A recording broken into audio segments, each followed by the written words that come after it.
All right, hello and welcome back to another episode of Just a Girl from Cleveland. This is episode 172. Quite a bit to discuss this episode because once again, it's been a bit since I recorded. You know, these football off seasons get a little off kilter. But if you are watching this on the YouTube or are subscribed to the YouTube, I've, still been doing some things on there with the lives and some other random videos, but finally back to do kind of a full episode on everything that has been happening the last couple of weeks. So there's probably too much to discuss in terms of NFL free agency and trades and all of those things happening. So I'm not going to be able to cover every single topic that has taken place, but we'll get to the important ones that I have some interesting thoughts on.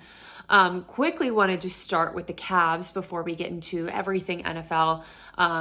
This weekend, the Cavs broke one of their, actually the longest win streak of the season thus far. They've had three at this point, three really long ones. There was the 15-game win streak, 12-game win streak, I believe, and then this one got up to 16 or 17. So another one bites the dust. But look, my mindset after that loss was, okay, would rather be doing this right now than doing this in April, May, June. So we'll get our losses out of our system when we need to. Pretty wild that it was DeAndre Hunter's first loss he experienced as a Cav. Like, he got traded to the Cavs and just legitimately hasn't lost a game. And I know obviously the Hawks are a decent team. They weren't losing all of the time, but he was certainly used to, some more losses over there in Atlanta. So what a crazy experience for him to, well over a month to, just not deal with a single loss. That's such a crazy experience. Interesting to see the reactions after this game.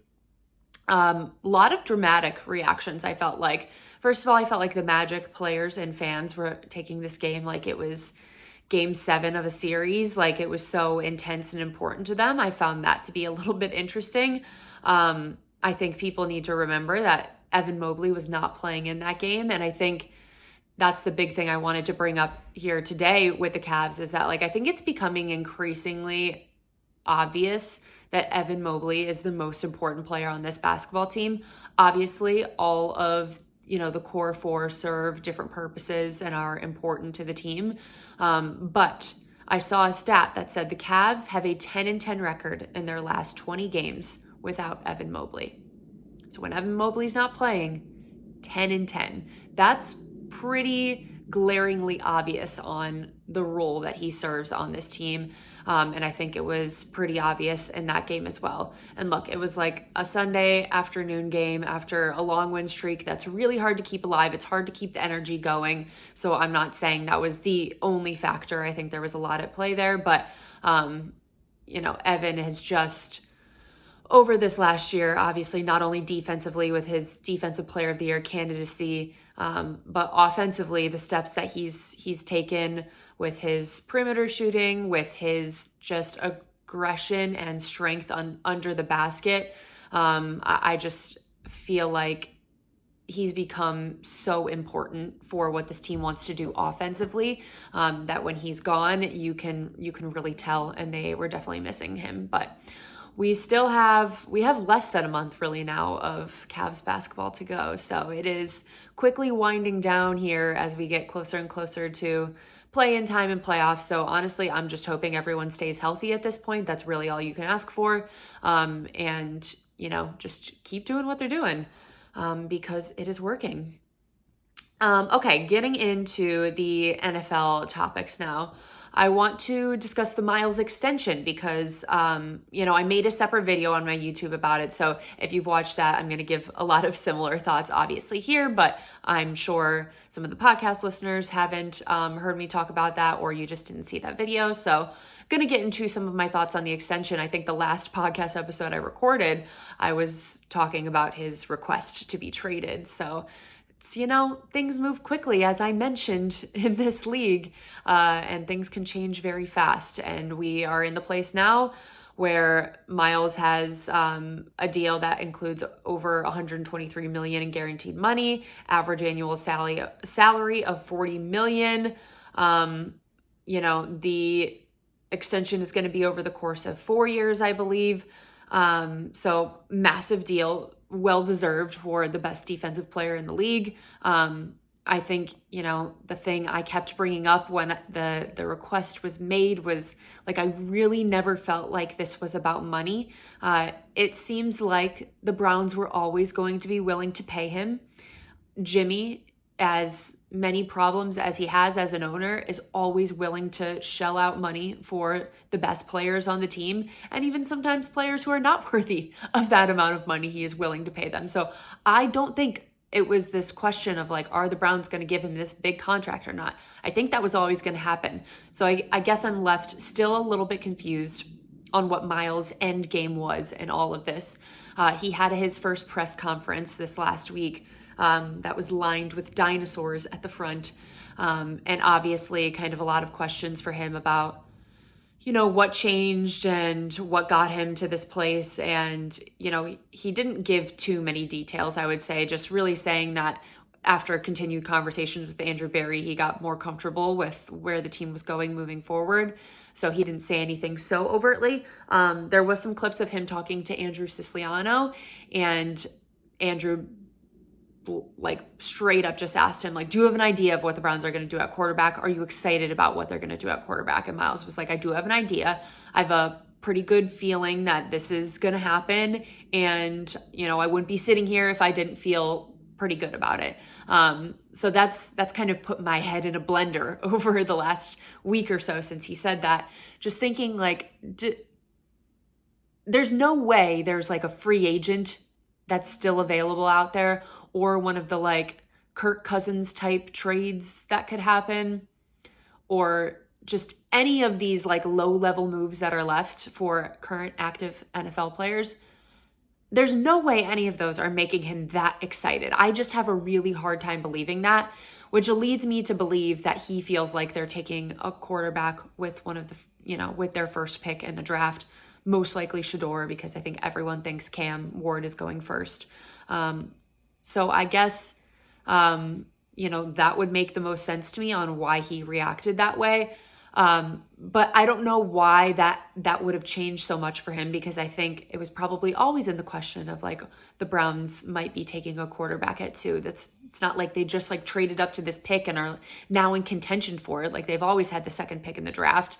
So I don't know why he feels more comfortable now. But look, I think Myles is smart, and at the end of the day, he knew that the end game in all of this was he was either going to have to sit out a season, which I'm sure he did not want to do, or it was going to end in an extension. Those were the two ways it was going to go. The team was never going to trade him. That was just not going to happen. It was not financially possible for them to trade him.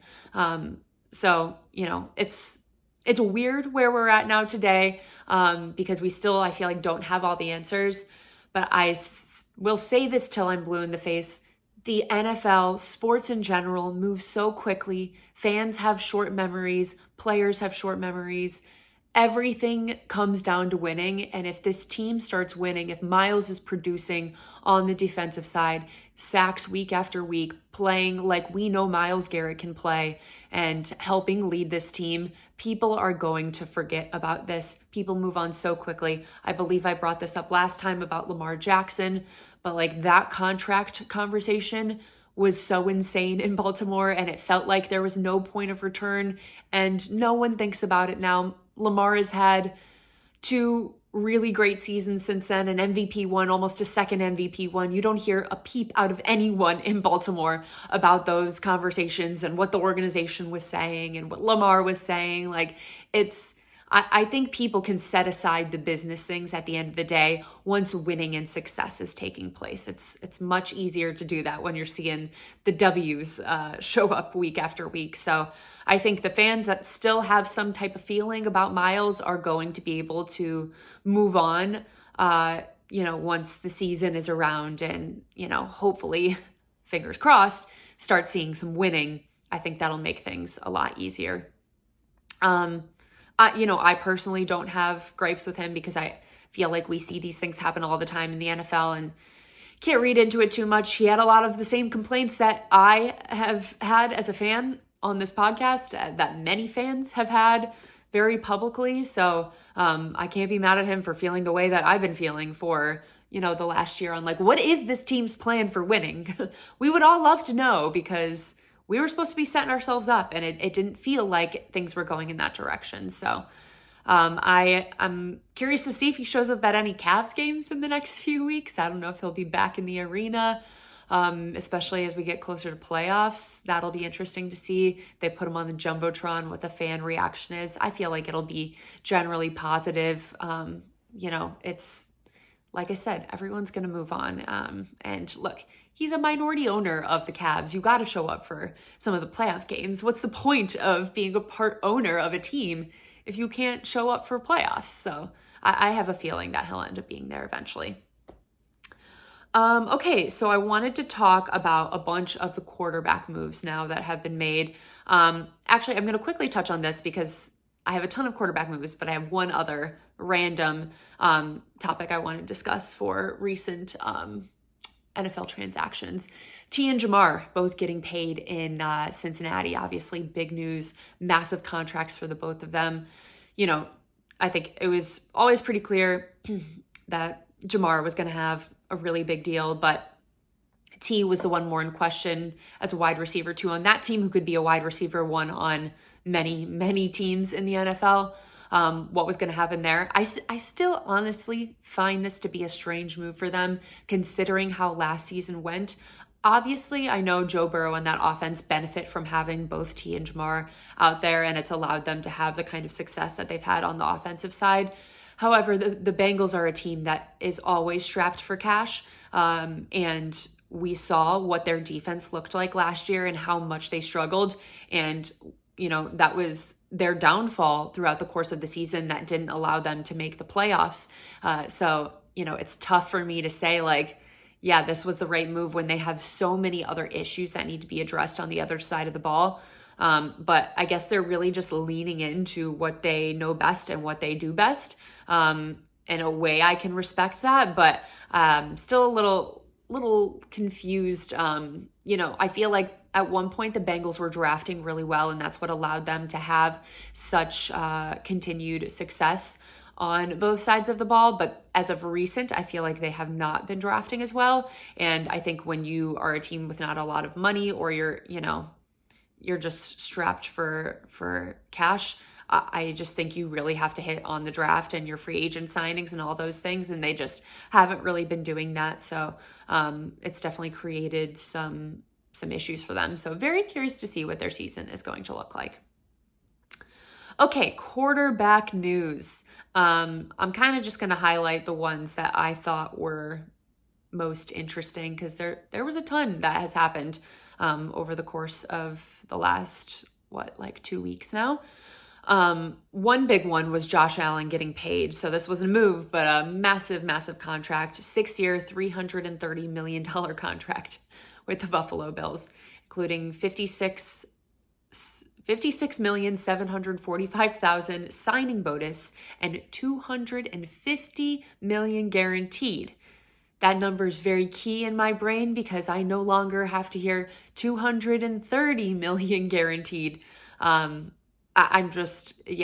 Look, obviously that's still going to be talked about forever because it is one of, if not the worst contract all time in sports. But I'm happy that some much more deserving quarterback has finally been able to surpass a guaranteed number like that.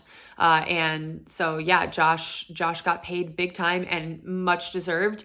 He has been the heartbeat of that team for the last few seasons. Obviously, they've struggled to get deeper into the playoffs as, they have to face off against the Chiefs every time. But Josh has really held that team together even when they have lost certain pieces over the years. It feels like you can always count them to be consistent, to be there, to be contending because they have Josh. And I think that's a really special thing that they found. So very well deserved for him. These two quarterback moves I want to talk about next kind of go hand in hand. And I just have a lot of confusion and thoughts on them. So Geno is now on the Raiders and Sam Darnold is now on the Seahawks. Initially, when I saw the Geno to the Raiders move, I was like, oh, I kind of wish the Browns would have done that. I had not honestly considered that as an option for the Browns at any point in time. It just wasn't one that was really on my radar. And I was like, oh, I definitely would have considered that. I don't know how, I'm sure Andrew Berry made calls because he makes calls about everything, or someone on his team made calls about it, but I don't know how deep those conversations actually went. The Browns weren't closely tied in those conversations at all, but I hope that they made calls because I feel like that is something that they should have been going for in general. And yeah, would have really liked that move. I was a bit confused on the Seahawks' choice to then, after getting rid of Geno, signing Sam Darnold to the contract that they did. So they signed him to a 3-year, $100 million, basically. It's $100,500,000 contract with the Seahawks, including $55 million guaranteed and an average annual salary of $33.5 million. So big numbers there for Mr. Sam Darnold, who, had a nice year in Minnesota. I think there's some concern still that Sam could have been a product of his environment in Minnesota and having talent around him like Justin Jefferson, and just all of the guys that they have on that offense really just lifting him up and making him a better quarterback than we've seen him at any point in his career. And I do have some concerns about his ability to replicate that elsewhere when he doesn't have that level of talent, especially because Seattle moved on from guys like DK, that would be there supporting Sam. I am a little bit confused on why they would make this swap when Geno has been so consistent for them for a bit now. And, they really lucked out in the talent that he has brought. So I guess the only reason I can think of why they would do it is because Sam is 27 and Geno is 34. So obviously you're getting Sam at a much younger age, which is crazy that Sam Darnold's only 27. It just feels like he's been around a lot longer than that. But, he came into the league pretty young, and, that always kind of happens in my brain when guys come into the league at such a young age. I get confused on how old they actually are. So yeah, they're definitely getting a much younger QB, which it makes sense from that perspective. Geno's definitely getting up there, but I don't know. I guess I wouldn't have paid Sam that type of deal with just the concerns I have about his ability to replicate that. I had mentioned I would be, for the Browns, I would have been interested in Sam Darnold, but definitely not at that dollar amount. And I wasn't sure after how Sam played in the playoffs if his number was still going to be that high, but teams get desperate and looking to make a move, and someone's willing to pay. So he definitely lucked out. And look, good for Sam in general, because at one point it was like, is this guy just about out of the league? And now he's back getting over $100 million deal, which is really crazy. And, over 30 mil a year, that's huge. So definitely good for him for playing himself into that contract. But yeah, certainly a little confused on just what the Seahawks are doing and what their goal is as an organization right now. Okay, so then we got to talk about Browns quarterback stuff. Not much really happening so far.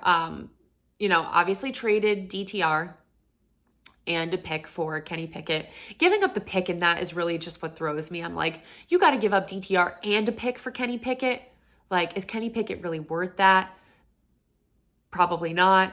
Kenny did his little press conference and, says he's going to come in and compete for the starting job, which I'm not taking that as like this big thing. I would expect him to say that. That's what they're all going to say when they come here. Even if you're coming in as like a third string quarterback, you're like, I'm looking to compete for the starting job. Like, of course you're going to say that. Will be very interesting. It's weird to have him be on the Browns, like after just when someone is on the Steelers for that long, and especially someone who was drafted by the Steelers, especially a quarterback, Like you just learn to hate them. So it's just weird. It was weird seeing him in a Browns hat. I was just very thrown off, felt all over the place watching that. So yeah, that was super interesting. But look, there's not a lot of options for the Browns left in terms of quarterback. Obviously, they had their meetings with Russell Wilson. Not sure if that's just posturing or if those were real, real interests that they're having in Russell Wilson. I don't know. Most of the options that I was interested are gone at this point. Like Justin Fields is on the Jets, which cute for him to be reunited with fellow Buckeye Garrett Wilson. I feel like that's nice for them. But Justin Fields got a decent deal there. Darnold in Seattle, like we discussed, was another option I had maybe been interested in. Kirk is obviously still out there as an option, but there's really not much left. So things are looking a little bit bleak for the Browns at this moment. So I feel like the more time goes on, it's really making me start to wonder if there is actual interest for the Browns to draft Shedeur with the second pick in the draft, which I still don't love. I'm sure when the time comes, I'll be able to wrap my head around it. But I just have a hard time believing that, like, really just having Kenny Pickett here right now, like, what other moves are you going to make that's going to, like, give this team even a shot of putting together, like, a completed pass on the field? Like, that's a struggle at this point in time. So I just, I'm starting to really feel like they might have plans in the draft that I wasn't originally anticipating. But lots can change in the next month. There's still plenty of time, so we'll see what happens. But that's kind of where my head's at right now. All of these quarterback conversations, though, have really made me start to think about, like, the overall makeup of quarterbacks in this league. And I feel like there used to be just more, like, mid-range guys available, like, every year that you could go after. And it feels like that number has been dwindling over the last, like, 2 years maybe. And that type of quarterback is just not being created anymore. Like the game manager, Baker Mayfield, Jared Goff type quarterback who's not, like, your top 5, like, elevating the team type of quarterback, you know, really making a difference. The just, like, can definitely win, but, you know, isn't in that group type of guy is just, it's like a lost breed in a way. And I can't quite figure out why that is. But it just feels like year after year, I'm like, where are those types of quarterbacks? They're just not available anymore. Or maybe the teams that do have them are just, like, locking them down and they're not, you know, out on the market as much anymore. I don't know. But I feel like I've seen an overall shift in the type of quarterback that's available year after year. So just something to keep an eye on as time goes on.